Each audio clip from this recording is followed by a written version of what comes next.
The views and opinions expressed in the following program are those of the participants and do not necessarily reflect those of KSMQ Public Service Media Incorporated or its assigns. Embracing Grief is brought to you in part by Worleen Funeral Homes and KSMQ Television.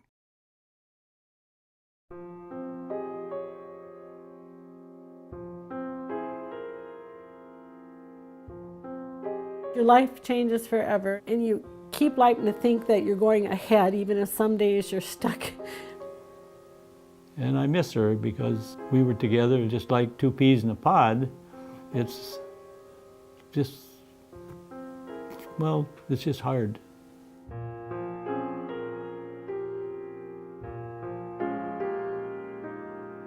When you lose a spouse, you've lost part of your personality. You've lost someone that knows every aspect of you. But I have had people tell me, get over it. You know what? You never get over it, never. Why didn't I ask all these questions before? There's so many unanswered questions that I wish I would have asked about. Don't make an excuse for it. Let it come. Just embrace it.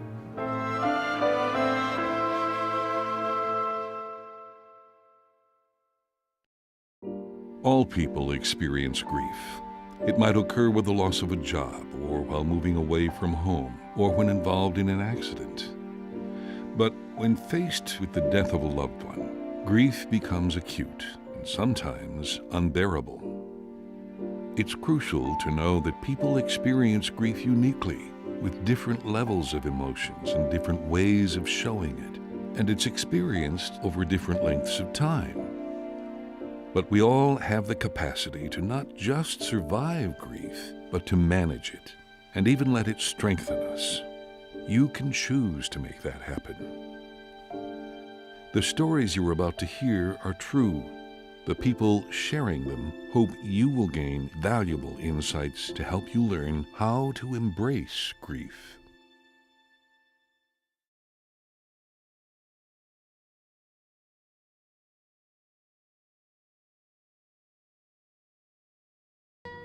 Paul and I, we lost a daughter 4 years ago. We have a picture of her on the wall there from that we had people sign at her funeral, but she was 29 years old and she died of a brain tumor. First you thought you had, what, the flu in January? Yeah, they thought she was having migraines because they run in the family. And then the doctor thought she had anxiety, and then they gave her anxiety pills. But it just got missed. It was a sad thing, and it got missed. We were in Florida on vacation. Shirley flew home first on the plane, and she went to the hospital and saw her that night. I flew Stayed with her, yeah. I flew the next morning and talked to her, and that night is when she died. So I had about I had a few hours with her, and she actually drove to Owatonna before that. So yeah. I had 26 hours with her before she died. It would have been nice. So I was lucky in a way. Some mothers get, someone dies in a car accident or something, you don't get any of that time. When she crashed that night, when she started breathing wrong and she crashed, literally we called our families, and then they called everybody to come, and we had 30-some people at the hospital that got to say goodbye to her. So it was, as some of the people have told us, and some of her friends came too, and they said that being able to say goodbye to her when she was on the ventilator versus in the casket, it really made a big difference to them, especially the young people, because she was the first one in her graduating class to die. I think that was so smart, because a lot of people, I think it really started their grief work. Her cousins that were, she was so close to her, and her girlfriends, it really started the grief work. It was much better for them to see her on a ventilator than I think for the first time to see her in a coffin. The funeral wasn't for a whole week, and I really think that was so ideal not to rush the funeral. When she donated, see, that gave us more time 3 too. more days too to be with her. She donated That her way. organs at the end too. And one of Shirley's students was was her nurse. Yeah. Her it- last nurse was was- one of my students. So Yeah, what goes yeah. around comes around, and she was very nice. As soon as she dies, any pictures you have, that's it, you know. So you try to, you know, anybody that has pictures, you try to get them, you know. Yeah, they're precious. They become Yeah. timeless. Like he took a picture of the 3 kids together that fall at his mother's 90th birthday party we threw. It was the best picture of the 3 kids, but that's the last picture.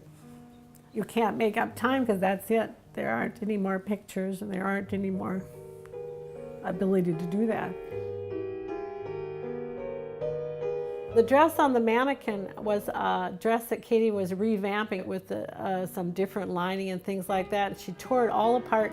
And this spring, on the 4th anniversary of her death, I decided to put the dress back together. So I put it back together and I put it on my mannequin so I could think of Katie in that dress. But it was going to be like a party dress. So for her birthday, which is in December, and Christmas, the first year we started out by giving 12 gifts to different age groups of children. That's what we did, because that way we took the money that would have been her gift for Christmas and her birthday, we did something good with it. It changes your lives forever. You never go back. Know, things aren't as important, some things. You go on that premise that life is short. You're really short, and people are more important than things.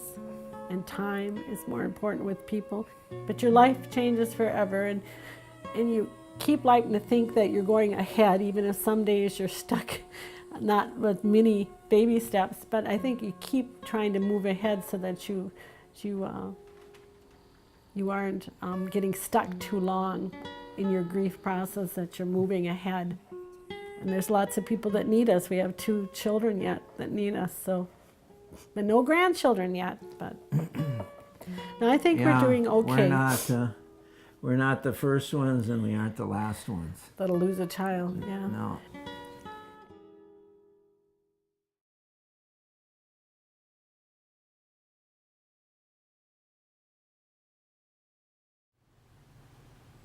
We both retired young. Tom was 60 and I was 57. And so we enjoyed a good 12 years together in our retirement years, and we're very glad that we did retire when we did. Tom was diagnosed with cancer, multiple myeloma, which is an incurable cancer of the bone marrow. He had 3.5 years and actually tolerated it pretty well. He was on hospice for the last 6 weeks. And that was because we stopped the treatment and he went into the hospice program. And that was very, very helpful for both of us.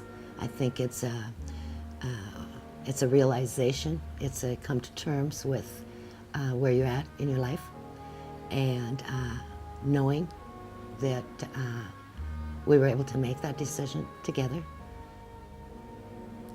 When the grief hit, was the hardest for me was probably at about 6 weeks, when everything started to calm down, all the necessary things that you have to do as a spouse or as a survivor, the documents, all of that is pretty well taken care of. All the thank yous and everything that is part of that process.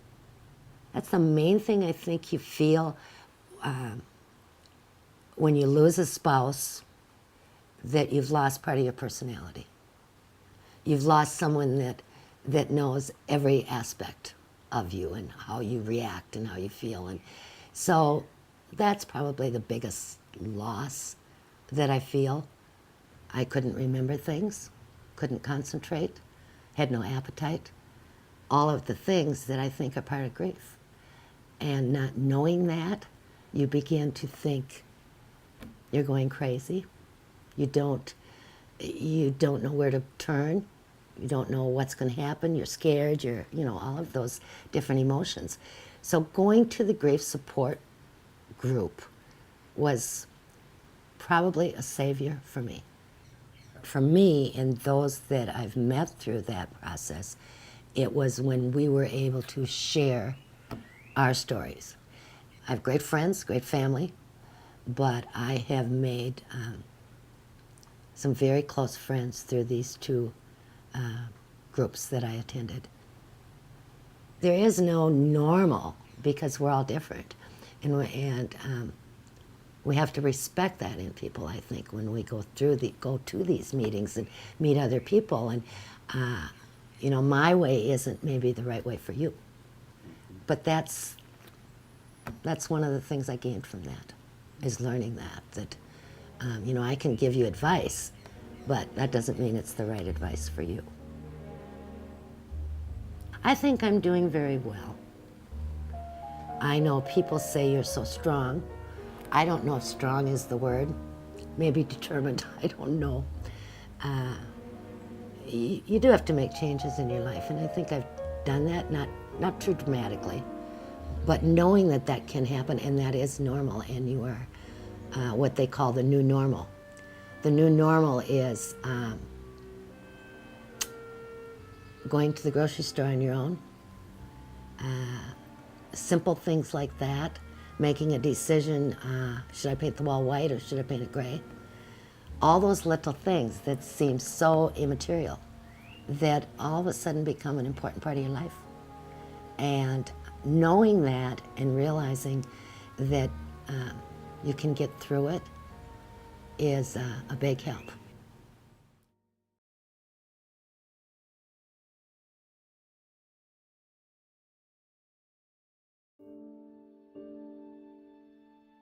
Well, my husband was diagnosed with cancer, and I had breast cancer, so we were both I was surviving, and he went through his treatments, and he was in remission.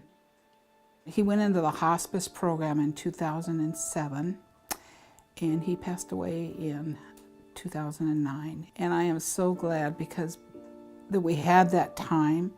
We did a few things. We took care of all of our needs. We contacted Orleans and got all the arrangements. Mine are even made now. We did everything, so we didn't have to worry about that. He made his choices, and I didn't have to do that. So I'm glad we did that. And that's really kind of different because my son his was just immediate. I mean, we didn't have any idea he was going to die. And he suffered from asthma real bad. So he died of his complications from asthma, and I think it was his heart that gave out. And he died in our home. And he died in 1984. So it was quite a time between his death and Keith's. And my husband never truly got over his. I mean, we were living with it. I learned to cope, but then everything really came back and hurt me when Keith got sick and I knew he was going to die. It just brings everything back. I thought of my son. I didn't know what I was going to do because that was our only child. I didn't have any other kids. I am now, after 4 years, starting to really cope with it again. I have a lot of problems with it sometimes, but I'm able to handle it now. I'm able to go on. I couldn't that first year. It was really tough. But I'm with a bunch of beautiful women that have really helped me. And I went to the classes at Orleans. You can cry, you can talk, get it out. Maybe there's things you say there you wouldn't say to somebody else. But you need friends, you need help. If you can't handle it, get the help. Go to these classes. I depend on the nieces and nephews, and they're on my husband's side, and they're my world. We don't, any of us, forget Eddie. We don't forget Keith. But now we can talk about the good times. We can laugh at some of the things they did, but they'll always be with me. You never forget. You learn to live with it, but you never forget it. But I have had people tell me, get over it. And you know what? You never get over it, never. And it's always with you. And there may be some little thing that will trigger and bring it back to you, you know, but never say to somebody that's not, get over it, because you don't get over it. You kind of, I don't know, move on a little bit, but it's always with you. That was something that Eddie had done in the 4th grade, and that's kind of how I look at Eddie now. It's been so many years that he passed away that it's really hard sometimes to picture him, and this is what he is to me now. It's really as a silhouette. He's in the background, and I just can't see all the facial features anymore, but I see his outline. I take a lot of comfort in my husband being out there with my son. My son's not by himself now. They're waiting for me. They are missed, and I love them very much. But I'm dealing with it now. But it still can hurt.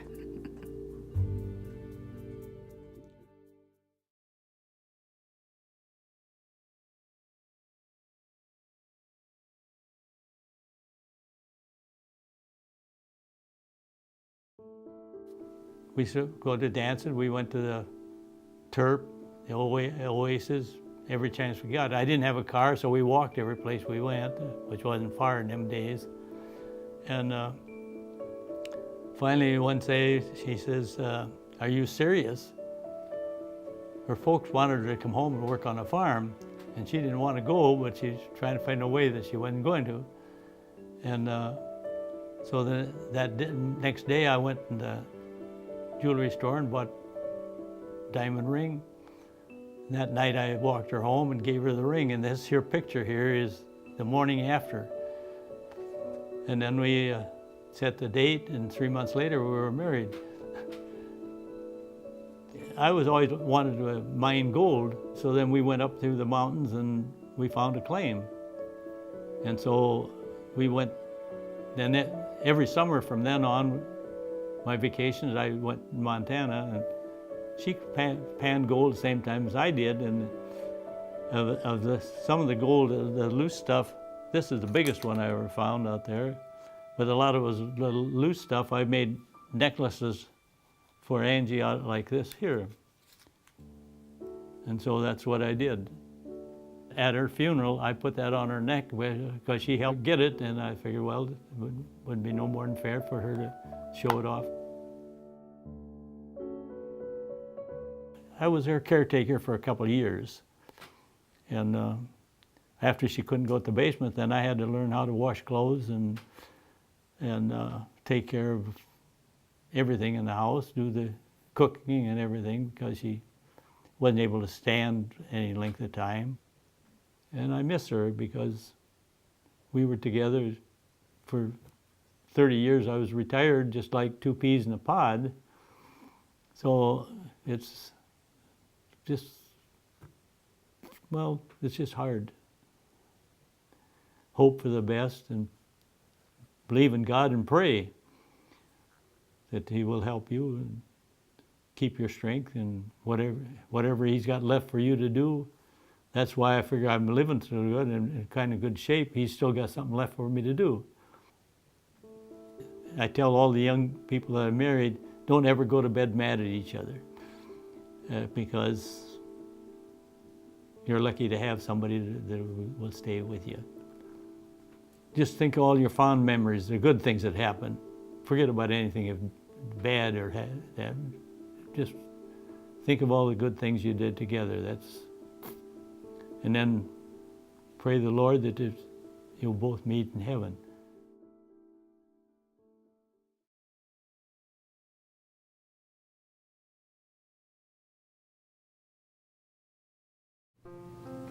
My mother died in January of 2012. My dad passed away in October of 2012.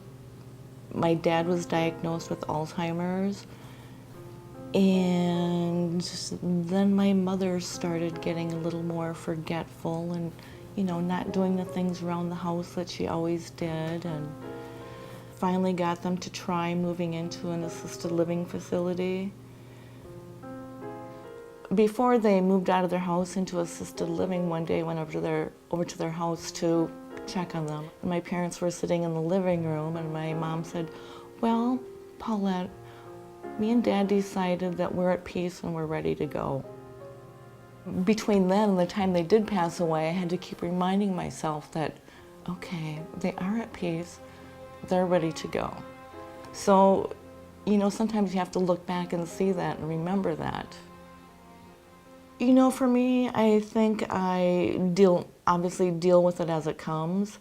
I had a lot of triggers, you know, after they first passed away. It's like when I would go to the grocery store, it's like, oh, I gotta get this for Dad, you know. A few weeks ago, actually, we were going down to Adams for a relative's birthday.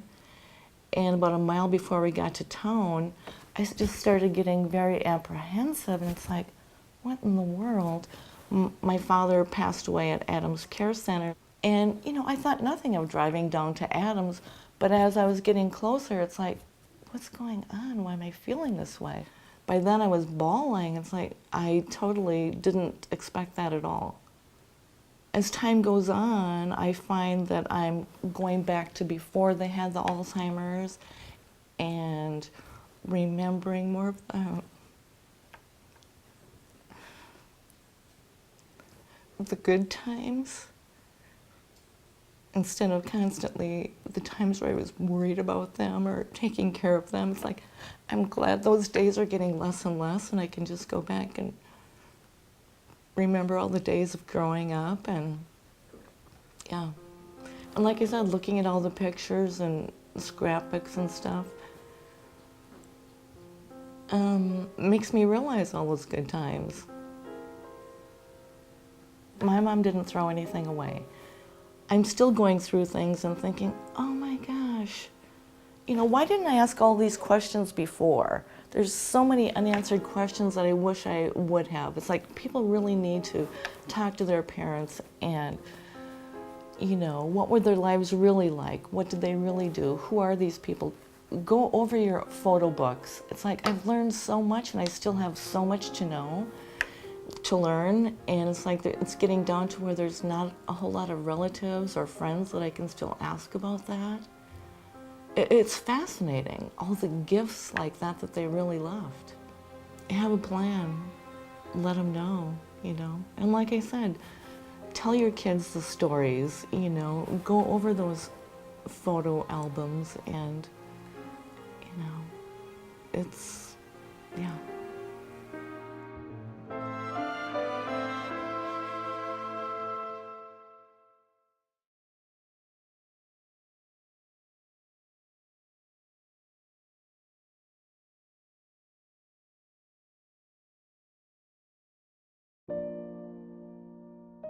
One thing that my wife emphasized to her family is that life is not normal.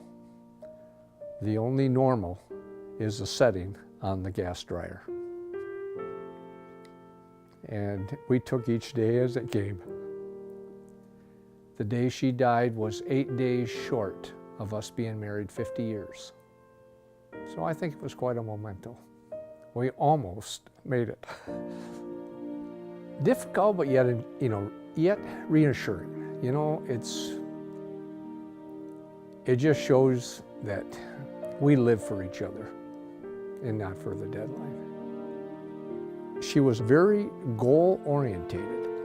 So she had made a scrapbook over the last years of each one of her children. And then she presented that to each child and went through it with them and wrote them a final letter.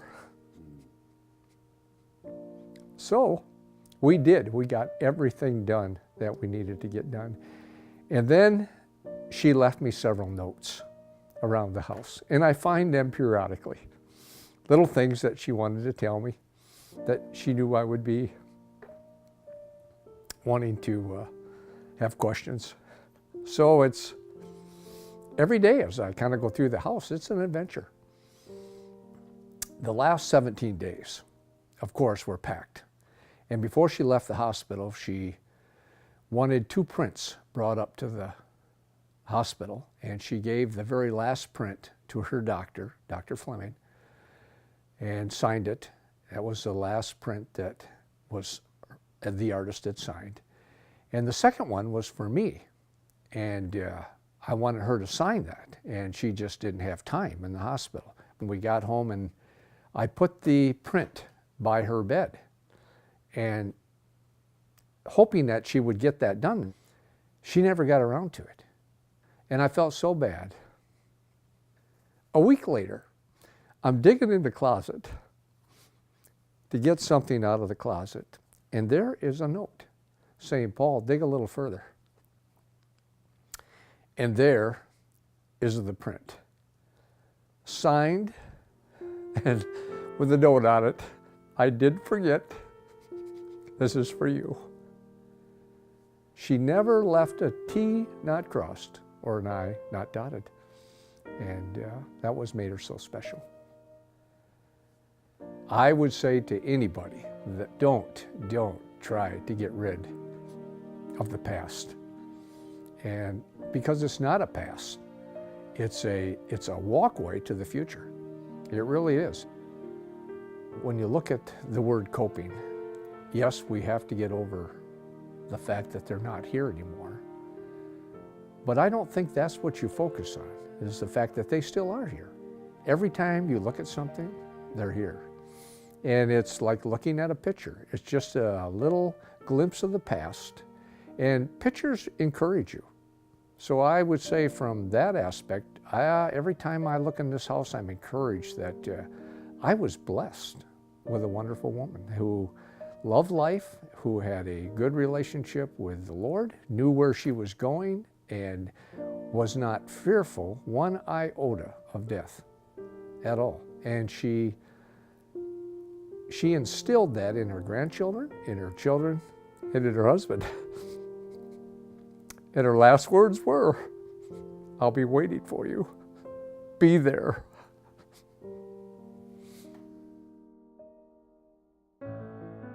Grief is never welcome, but when it comes, we have the choice to avoid it or embrace it. To some, grief brought a period of growth and discovery when they learned more about themselves and the people in their lives. You learn to appreciate the little things that I think we take for granted in life. And whether it be a neighbor that helps me out or a friend that calls just when I need them. I have good friends that help me through my problem. I go to my church. I'm just at home here now. This is my home. That's about the only thing you can do about it is hope for the best and believe in God and pray that He will help you and keep your strength and whatever He's got left for you to do. So it really kept me moving forward by doing things to make her proud of me with her memory. Well, obviously it would be nice if, parents would have things set up and taken care of, because that's what you really want to do. You want to do the best that you can for them. Tears clean the eyes. So, and I think they clean the soul.